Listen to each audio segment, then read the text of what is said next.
Episode 6လေးရဲ့အစမှာဆိုရင်တော့ဗျာအကီနာတောင်မှာမောင်းနေတဲ့ Rose ရဲ့ကားနောက်ကိုအရှင်ပြင်းပြင်းနဲ့ကားတစ်စီးကလိုက်နေတာကိုတွေ့ရမှာဖြစ်ပြီးတော့ Rose ကလည်းအဲ့ကားသူနဲ့လိုက်ပြန်နေနေမှသိနေရကြောင်းဘာကားလဲဆိုတော့သိရဖို့အတွက်အရှင် shot ကခဏလောက်စောင့်နေလိုက်ပါတယ်။ဘာမှမမြင်လိုက်ရတဲ့ကားသူမသိတဲ့ GTR 32တစ်စီးဖြစ်နေတာကြောင့် Rose ကလည်းအဲ့ကားရဲ့လုံနိုင်ကြောင်းသိနေတာကြောင့်အရှင်ချင်းကပြန်မောင်းလိုက်ပေမဲ့နောက်က R32 ကတော့ထက်ချက်မကွာလိုက်နေတာကိုတွေ့ရမှာဖြစ်ပါတယ်။တစ်ဖက်မှာတော့ Takumi က Mogi ကိုလိုက်ဖို့နေရာကိုတွေ့ရမှာဖြစ်ပြီးတော့ Mogi က Takumi ရဲ့ကားလေးကဟောင်းနေပေမဲ့ငြိမ်ပြီးစီးလို့ကောင်းတဲ့အပြင်မှာစသေးလေးနဲ့ချစ်စရာလေးမျိုးပါကားလေးလိုမေးလိုက်ပါတယ်။ Takumi က Torano လို့ပြောလိုက်တဲ့အချိန်မှာပဲ Mogi ကဒီ Torano ကိုနောက်တစ်ခါအတူတူထပ်ကြီးကြအောင်လို့ပြောပြီးနှုတ်ဆက်ကထွက်သွားလိုက်ပါတယ်။ Akina တောင်ဆဲတဲ့နေရာမှာတော့ Rose ရဲ့နောက်ကိုလိုက်နေတဲ့ Takashi တယောက်က Rose ရဲ့ကားကိုတာလီလိုက်မိနေရကြောင်းသူ့ရဲ့ GTR အကောင်းဆုံးမဲလို့စိတ်ကြီးဝင်နေပြီးတော့အဲ့ဒီအချိန်မှာပဲ Rose ကကားရဖို့တော့ signal မီးပြလိုက်တာကြောင့် Takashi တယောက်ကတော့မောင်းတဲ့သူကတော်နေရင်တော့ကားမှာကန့်သက်ချက်ရှိရကြောင်းခင်မရှိတော့အဲ့လို FCTC ကဒီလောက်ပဲလုံနိုင်တာပေါ့လို့ထပ်မှန်စိတ်ကြီးဝင်သွားပြန်ပါတယ်အဲ့လိုနဲ့ကားရတဲ့အချိန်မှာတော့နှစ်ယောက်လုံးကားပေါ်ဆင်းလာလိုက်ပြီး Rose ကလည်းအရင်သူကရဆန်းဖွဲ့ရ Takashi Rose ဖြစ်ကြောင်းမိတ်ဆက်လိုက်တဲ့အချိန်မှာတော့ Takashi တယောက်ကတော့သူတီဗီသားဖြစ်ကြောင်းနဲ့သူကမြော်ဂီတောင်က Nike အဖွဲ့ရ Nagasato Takashi ဖြစ်ကြောင်းပြန်လည်မိတ်ဆက်လိုက်ပါတယ် Rose ကလည်းအဲ့နဲ့မဲ့ကိုသိနေပြီးတော့မြော်ဂီတောင်ရဲ့အများဆုံးတောင်ဆင်းပြိုင်ကားသမားမလားလို့မေးလိုက်တဲ့အချိန်မှာတော့ Takashi ကတော့ Rose လိုနာမည်ကြီးတယောက်ကသူ့ကိုသိနေရကြောင်းဝမ်းသာတယ်လို့ပြောလိုက်ပေမဲ့ Rose ကတော့သူတီထားသလောက်ဆိုရင် Nike က Nagasato Takashi က SD မောင်းတာဖြစ်ကြောင်းပြောလိုက်ပြီးတစ်ဆက်တည်းမှာပဲမြော်ဂီတောင်ကပြိုင်ကားသမားအာခီနာတောင်ဘာလာလောက်တာလဲလို့မေးလိုက်ပါတယ်အဲ့ဒါကြောင့် Takashi လည်းအာခါကီရဲ့ပြိုင်ကားသမားတောင်ဒီရောက်နေတာမဟုတ်လားလို့မေးလိုက်ပြီးတစ်ဆက်တည်းမှာပဲသူလည်းတူညီတဲ့ရည်ရွယ်ချက်ဖြစ်တဲ့86နဲ့တွေ့ချင်တာကြောင့်ရောက်နေတာဖြစ်ကြောင်းပြောလိုက်ပါတယ်အဲ့နဲ့ Rose ကလည်း86အဟောင်းကြီးကို380 horsepower လောက်ထိထွက်အောင်တေချာဆင်ထားတဲ့ R32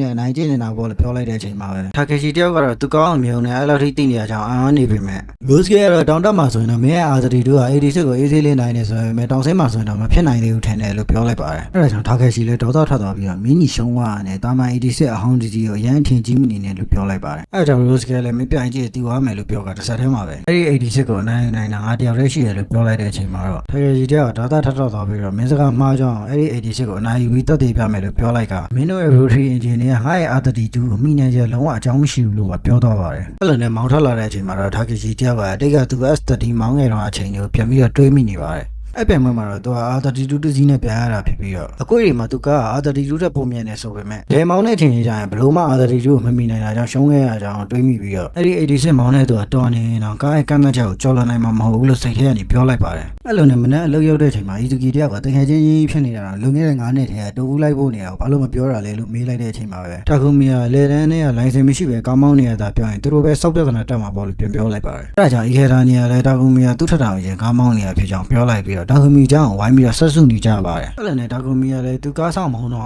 ့အကွေ့တွေကကြောက်ဖို့ကောင်းတယ်ဆိုပေမဲ့6လလောက်မောင်းပြီးတဲ့အချိန်မှာတော့အဲ့အကြောက်ကြားတွေကလုံးဝကြီးပျောက်သွားတာကြောင့်သူကအချိန်တည်းမောင်းကြည့်လိုက်တဲ့အခါမှာတော့ကားတာယာတွေက slip ဖြစ်ပေမဲ့နောက်ထပ်6လလောက်ကြာတဲ့အချိန်မှာတော့အဲ့ကားတာယာ slip ဖြစ်တာကိုကောင်းကောင်းထိန်းချုပ်နိုင်သွားတယ်လို့ပြောလိုက်ပါတယ်အဲ့ဒါနဲ့သူလည်းလုံးစရာမရှိတော့တဲ့ကြောင့်ကားတာယာ slip ဖြစ်နေတဲ့အချိန်မှာနေရနဲ့ကတ်နိုင်နေမှကပ်ပြီးကိုယ်ဖို့အတွက်စမ်းကြည့်ခဲ့တယ်လို့ပြောလိုက်ပြီးတော့သူသားအကောင်းဆုံးစူးစမ်းရင်နေရနဲ့1 cm အကွာပဲကပ်ပြီးတော့ကိုယ်နိုင်တယ်လို့ပြောလိုက်တာကြောင့်အကောင်လုံးကလန်သွားရပါတယ်အဲ့လိုနဲ့ Takumi ကသူသားအလိုမမောင်းရင်တော်တော်ကြီးပြင်းမို့ကောင်းမှာဖြစ်ကြောင်းနဲ့အိမ်လောက်ကူနေရတာဖြစ်လို့မြန်ပြီးရင်မြန်နာရတာကြောင့်သူကတိုဖုန်းပါတဲ့အချိန်ဒီမှာတက်နိုင်နေများအများဆုံးမောင်းခဲ့ကြောင်းပြလိုက်ပါတယ်အဲ့ဒါကြောင့်စီတိုင်းမရှင်တာချီဘာနာလည်းတိုဖုန်းပါတဲ့အချိန်မှာကောက်အမြန်မောင်းရင်တိုဖုန်းမပြည့်စည်ဘူးလားလို့မေးလိုက်ပါတယ်အဲ့ဒါနဲ့ Takumi ကလည်းမနက်တိုင်းသူ့ဖေကစက်ကူပဲတစ်ခွက်ထဲကိုရေထည့်တာကားရေခွက်ထားတဲ့နေရာမှာအဲ့ဒီခွက်ကိုတင်ခိုင်းပြီးတော့အဲ့ရေခွက်ထဲကရေတွေမမှရင်နောက်ကတိုဖုန်းလည်းမပြည့်စည်ဘူးလို့ပြောတာကြောင့်အဲ့ဒီရေခွက်ထဲရေတွေမမောင်းရင်အဆင်ပြေတယ်ဆိုပေမဲ့အစမှာတော့အချိန်တင်တာ brake ဥတာကိုကိုတာဂီယာထိုးတာနေအစားဖြည်းဖြည်းလေးမောင်းရင်တော့မှရေကဖိတ်ကြနေရကြအောင်တော်တော်လေးတိုင်ပတ်ခဲ့ကြအောင်နဲ့နောက်ပိုင်းကျအဆင်ပြေသွားရဆိုပေမဲ့ရေမဖိတ်ဘဲနဲ့ drift နိုင်မှုတော့တော်တော်ကြီးအချိန်ယူလိုက်ရတယ်လို့ပြောလိုက်တဲ့အချိန်မှာတော့ Ikeda ကအဲ့လိုကြီးဖြစ်နိုင်လို့လားလို့ပြောလိုက်ပေမဲ့ Izuki ကတော့ဒီ Queen မှာက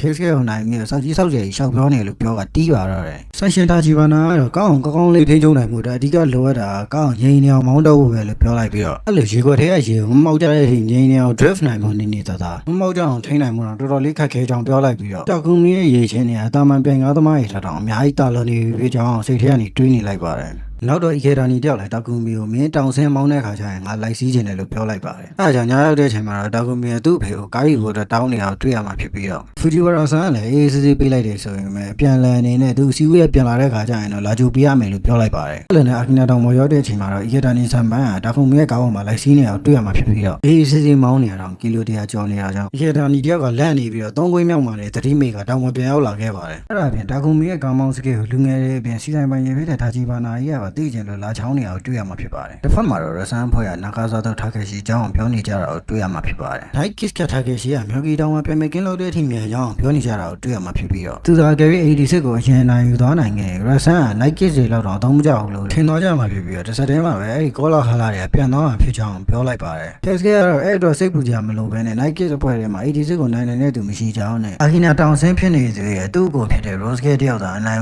မှာဖြစ်ကြောင်း confidence ရှိပြောနေအောင်တွေ့ရမှာဖြစ်ပါတယ်အဲ့ကြောင့် kit ပေါ်ပါဝါမြင့်ကားတွေက86အောင်လေးစီကဘာလို့အနိုင်မယူနိုင်တာလဲလို့ပြောလိုက်မိတဲ့အချိန်မှာတော့ rose gate ကပါဝါမြင့်ကားတွေမှာလည်းအားနည်းချက်ရှိကြောင်းနဲ့ဒီမောင်းတဲ့အချိန်မှာတော့ပါဝါမြင့်ကားတွေကအားတာတယ်ဆိုပေမဲ့ကိုယ့်ရဲ့အချိန် break လာပြီးတဲ့နောက်မှာတော့ပါဝါမြင့်ကားတွေကအချိန်ပြန်နေဖို့အတွက်အချိန်တစ်ခုယူရပြီးတော့အခုဒီမှာအချိန်မလျှော့လိုက်တဲ့86ကတော့အဲ့အတွက်အချိန်ယူဖို့အချိန်မလိုတဲ့အပြင်မှာအာကီနာတောင်ဆင်းမှာ horsepower 350လောက်ကိုအပြည့်သုံးနိုင်လောက်တဲ့နေရာနေတာကြောင့် horsepower များနေပေမဲ့အသုံးမချနိုင်လိုက်ကြောင်းရှင်းပြလိုက်ပါတယ်အဲ့ဒါပြင်နောက်တာယာရဲ့တွန်းအားကိုအသုံးပြုရတဲ့ F5 တိုက်ဖြစ်နေကြောင်းပြောလိုက်တဲ့အချိန်မှာတော့အင်ဂျင်နီနေတဲ့တယောက်ကလေဘေးလုံးအောင်အသုံးပြုရတဲ့ R32 ဆိုရင်တော့သူ့ရဲ့ power ကိုပေါ်သုံးနိုင်တဲ့အပြင် Artesa ETS system ပါဝင်တာကြောင့်ကိုယ့်နေအချိန်မှာ lever ကိုပုံနေတဲ့နောက်မှာကောက်အောင်ငြိမ်နေအောင်ထိန်းပေးထားနိုင်မှာမို့လို့နာဂါဆာတိုရဲ့ R32 ဆိုရင်တော့86ကိုနိုင်နိုင်တာပေါ့လို့ဆိုရင်ဒီပြောလိုက်ပါတယ်ဒီနေရာမှာ brother တို့ကိုကျွန်တော်ရှင်းပြချင်တာ KSK ရဲ့ FD front engine rear drive type ဖြစ်တဲ့ဒီနေရာရှိမှရှိပြီးတော့နောက်ဘင်းရဲ့တွန်းအားနဲ့မောင်းရတဲ့ F5 type အမျိုးအစားပဲဖြစ်ပါတယ်ဒါပေမဲ့ Takeshi ရဲ့ R32 ကတော့ 4wheel drive ဒါမှမဟုတ် all-wheel drive လို့ခေါ်တဲ့လေးဘင်းလုံးရဲ့တွန်းအားကိုအသုံးပြုပြီးမောင်းရတဲ့ကားမျိုးဖြစ်ပြီးတော့သူ့မှာပါဝင်တဲ့ Artesa ETS system ကတော့ Advanced Total Traction Engineering System for All-Terrain Electronic Tuck Split လို့ခေါ်ပြီးတော့မြန်မာလိုရှင်းအောင်ပြောရမယ်ဆိုတော့အချိန်နဲ့မောင်းပြီးကိုယ့်ရဲ့အချိန်လေးမှာ slip မဖြစ်ဖို့အတွက်ထည့်ပေးထားတဲ့ traction control တစ်မျိုးနာမည်ရှည်ရှောက်ပေးထားတာပဲဖြစ်ပါတယ်အဲ့လိုနဲ့ဇလန်လေးကိုပြန်ဆက်ရမယ်ဆိုရင်ဒါကူမီယာ Isuzu ကိုသူကပြိုင်ပွဲတော့